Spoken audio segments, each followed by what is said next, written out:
75-76चा काळ त्यात तुम्ही ऐकत असलेले बरेपैकी लहान असतील किंवा मोठे असतील तर ते लक्षात असेल.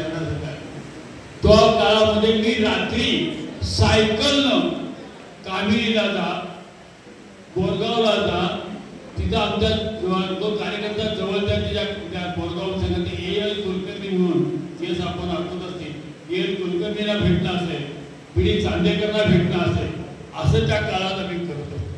Cola Baburao Joshi, B.G. जोशी पहिलं आता महेश जोशीचे वडील माडी कॉलेजचे प्राचार्य B.G. जोशी त्यांना भेटणं असेल, हे रात्री मी करायचं. ते कोणाला कानास कळू द्यायचं नाही. तरी सुद्धा इंडी पाटील जिंकले आणि म्हातारे हरले, पण 78ला मी जिंकले. 78 सालानंतर रयतला जाग आली आणि रयतच्या असं लक्षात आलं की आपल्याकडे 500 शाळा आहेत, आपण काय जिंकू शकत नाही. मग रयत उमेदवार टाकायला सुरुवात केली. कारण 78ला 86ला इंडी पाटील जिंकले होते. 84ला SM दादा शिवाजीराव पाटील मंचरचे हडपसरला साधना विद्यालयाचे मुख्यालय होते, ते जिंकले. त्यानंतर 30 वर्षात 5 निवडणुका झाल्या. त्या 5 निवडणुकांमध्ये आपण पराभूत होत गेलो. आपण या शब्दाचा अर्थ मला सर्वांच्या नीट लक्षात आणून दिला. राष्ट्रीय विचाराचा भारतीय जनता पार्टी असेल किंवा जनता पक्ष असेल, त्याच्यामध्ये जनसंघ असेल, यांच्या पाठबळावर त्यावेळेला आम्ही भारतीय माध्यमिक शिक्षक संघामध्ये भारतीय शिक्षण मंडळ म्हणून वावरत होतो. आदरणीय कडू सरांना आठवत असेल, त्यानंतर शिक्षक क्रांती दल म्हणून वावरायला लागलो. आणि तरी सुद्धा आपण निवडणूक हारत जात होतो. जेव्हा निवडणूक हारणं हे त्या आपल्या दुर्दैवानं आपल्याला मागे मागलेलं होतं. 30 वर्ष म्हणजे 5 निवडणुका, 6 साहेब म्हणजे 30. त्या सर्व निवडणुकांमध्ये आम्ही काम करायचो, राबायचं.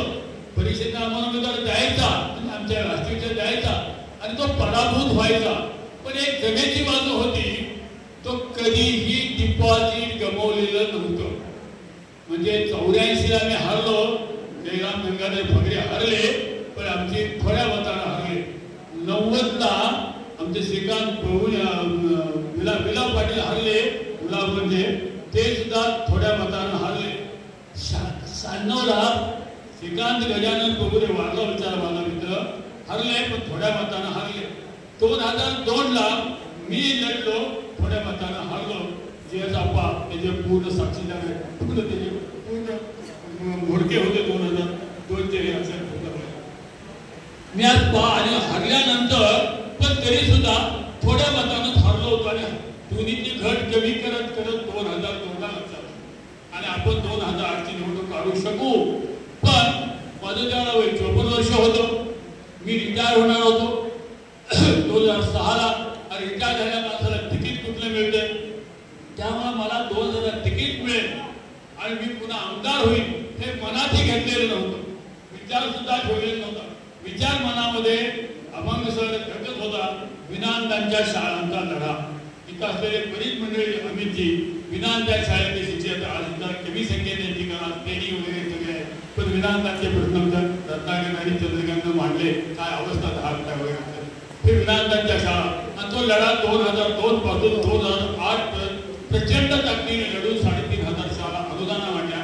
राजेंद्र सूर्यवंशी त्या लढ्याचा एक प्रचंड विधान हे लक्षात आता आपला राज्याचा कोषाध्यक्ष आहे, त्यामुळे लक्षात ठेवलं पाहिजे. तो लढा आपण लढलो त्या काळात.